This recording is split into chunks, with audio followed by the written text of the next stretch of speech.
The Dubai Chamber's first economic seminar of the year was held today at the Chamber offices to present the Outlook Survey of the Dubai Traders 2011.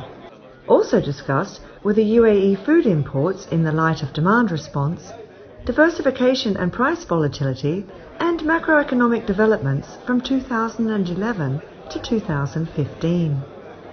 Opened by His Excellency Hisham Al Shirawi, second Vice Chairman of the Chamber, the seminar was aimed at providing the latest economic indicators based on recent studies to keep the business community updated with the latest developments and trends.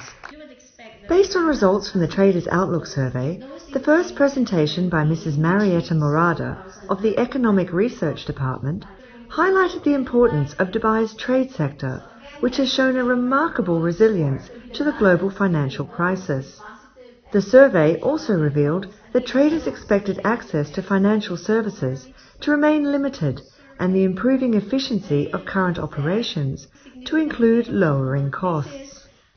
The second presentation by Professor of Economics Azzeddine Azzam discussed the main drivers of world food prices, UAE food import demand response, import risk and diversification, as well as economic implications for food price controls.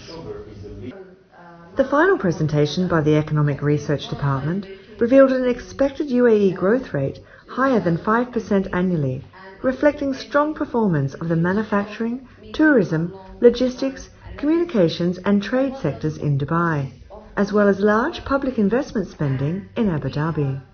Well, actually, these economic seminars are very interesting for the professionals.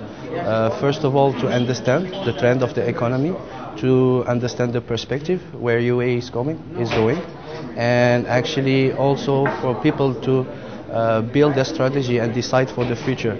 It is also important to stay in touch with the partners in the economy and to understand where we want to go and how we want to develop our own business and the overall economy of UAE. My presentation was about how the UAE, the place of the UAE in the food world, because it imports most of its food.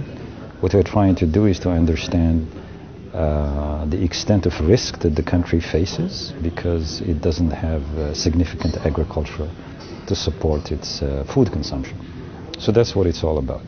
And to do that, it requires analytical research that looks at primary data and estimate economic parameters that can be used to understand sensitivity of different food commodities to prices and to risk and variability and what have you. So we are really depends on Dubai Chamber database and information provided for us because they are very reliable, and this is what we use in our business. I think the economic seminars conducted by the Chambers have enormous value. They encapsulate the information that one would otherwise spend hours trying to glean from various media sources, from tribes of statistics and all of the other texts that we business people in Dubai are often inundated by.